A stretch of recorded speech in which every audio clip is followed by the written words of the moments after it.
or just hugging a stranger, we are officially out of your comfort zone. Let's get the party started.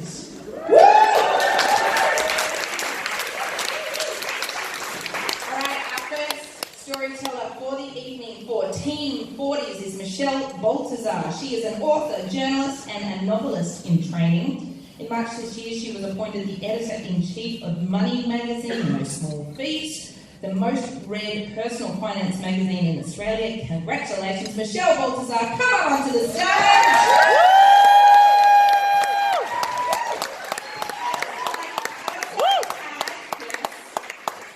She also has a, she was very uncomfortable around crinkle cut vegetables. Yeah.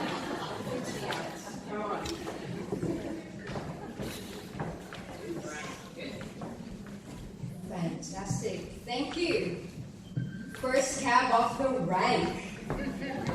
Good evening, everyone, and thank you, Brooke, Donna, Elaine, and everyone at Generation Women for inviting me here tonight. I also want to thank my family and friends who traveled far to be here and give me moral support.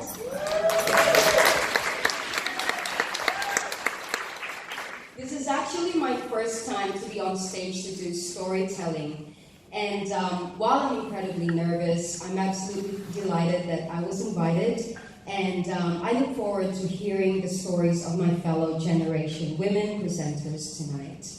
Now, mine is actually PG rated, so they're starting you off easy. And tonight, I would like to take all of you to the heart of Paris. The summer of 2017, and I took a train ride. It was a daily trip from London to Paris with one mission in mind. I wanted to take a selfie with the most famous painting of all time, Leonardo da Vinci's Mona Lisa. Pardon, monsieur, c'est bien. Now, why am I telling this story about the Mona Lisa moment? It's not actually that extraordinary or it was the biggest moment, but for me at that time, it meant a lot. And I actually discovered something new about myself. Now, before I get into the story about the Mona Lisa, I wanted to share with you two things about me. One is that I'm actually an introvert. I'm a writer. I'd rather be cooped up somewhere just writing away. And I hate confrontation. I'm that person that if you jump in front of me in a queue, I'd be like, yeah, it's fine. If someone steps on my toe, I would say, oh, my toe is on the way. Sorry. And if a tennis ball were to hit me on the head, I would rather internalize the pain than confront that person who hit me and have that big fight or argument. That's just who I am. Now, in Asian culture, one of the ultimate taboos is making a scene. It divides, supposedly, the low class and the high class, the people in the markets and the educated and the civilized. But I know that it's not actually unique to the Asian culture. It's a gender issue, which is why I wanted to share it with you tonight.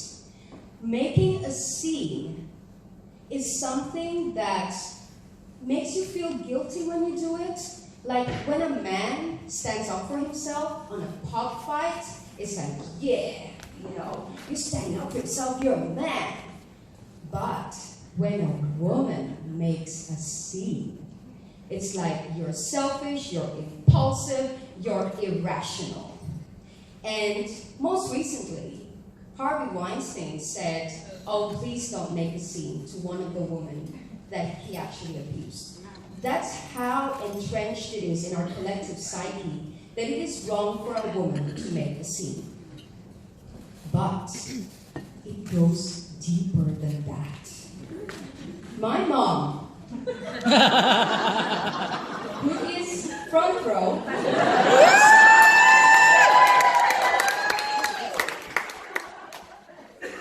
so I'm an ex-introvert and she's an extrovert.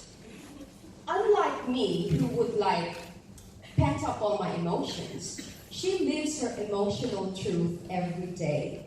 She would actually make a scene if she feels that something is not right. And not only that, she's a singer. She's actually semi-famous in the Filipino-Australian community as a singer, and she likes to think of herself as the Filipino Tina Turner. So to give you an idea of how she's from the south of the Philippines, and the south of the Philippines is known for women who are brave, fearless, high-strung, big personalities. In fact, when she walks into a room, there's another one from the south. When she walks into a room, she doesn't say hello. She says, "What is simply the best? Woo! Woo! Better than all the rest. Better than anyone." So,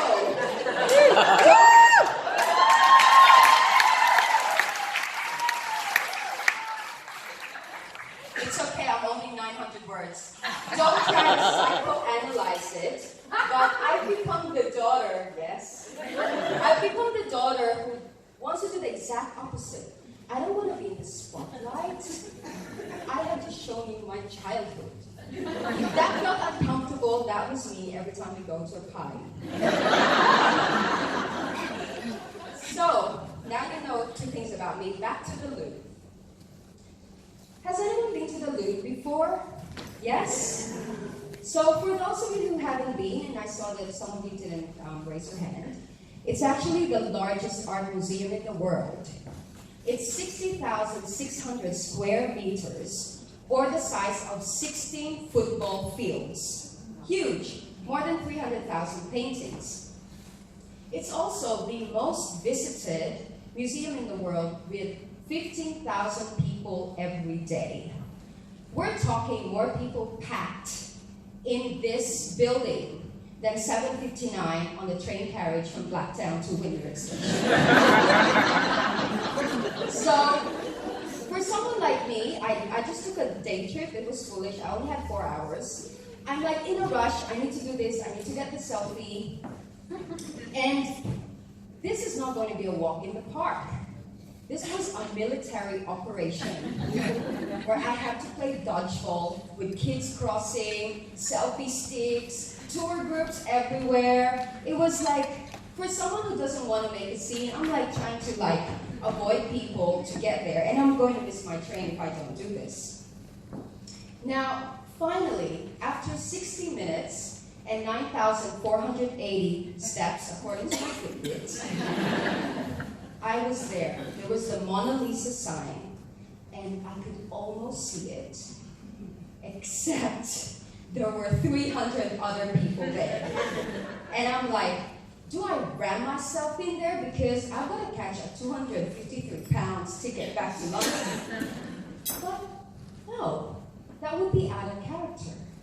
So I just waited patiently, getting pushed by the sea of people, right until I'm at the very front, and I'm only 3 meters away. I'm like, at last. But then right next to me was this woman who's about the same age as me. But she was a bit frail, and I don't know her story, but maybe she's just recovering from an illness. And she had this, old school camera, and it was like, she was trying to take a photo with Mona Lisa. But I don't know what it is about human beings. When we are tourists, we just forget about courtesy. So everyone's pushing her. It was like, oh my God. And then I saw this woman behind her who literally just didn't think of it, just shoved her out of the way to be in front. And I'm like, what do I do? What do I do? I don't want to make a scene. So I turned to her and I said, excuse me, maybe she just wants to take a photo. Maybe you should just wait your turn. But she ignored me. I got exactly what I wanted to be, which is to be invisible. I don't know what it was, You can't take food and drinks to the museum, so I was dehydrated, really tired, selfie sticks poking in the head, and I'm like, enough. So I turned around, and in my loudest lion voice, I said, "Stop!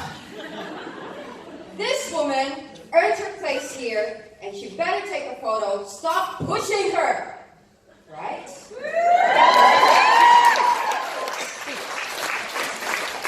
And I was like, oh no, what have I done? Oh shoot, what are they gonna do? The security guards were there. There's a painting that's worth 1.3 billion insurance in front of me. And miraculously, she wasn't happy, but she stepped aside. And everyone went quiet. And we were courteous and polite. And we actually took turns and we gave each other space. It was a moment of triumph for me.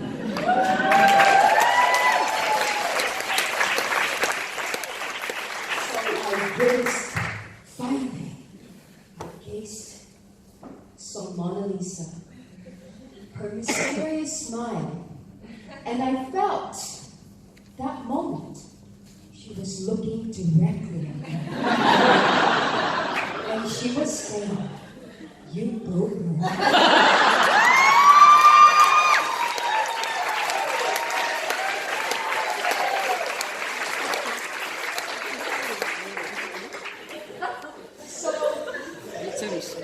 As a woman, I think we're perpetually out of our comfort zone.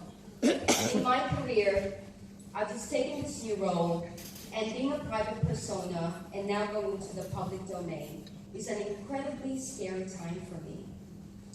But then I look back to that time, the summer of 2017.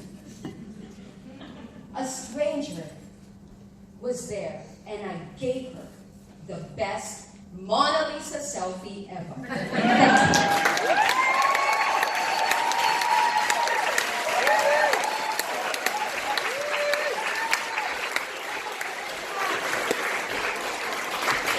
There was nothing light about it. Michelle Baltazar.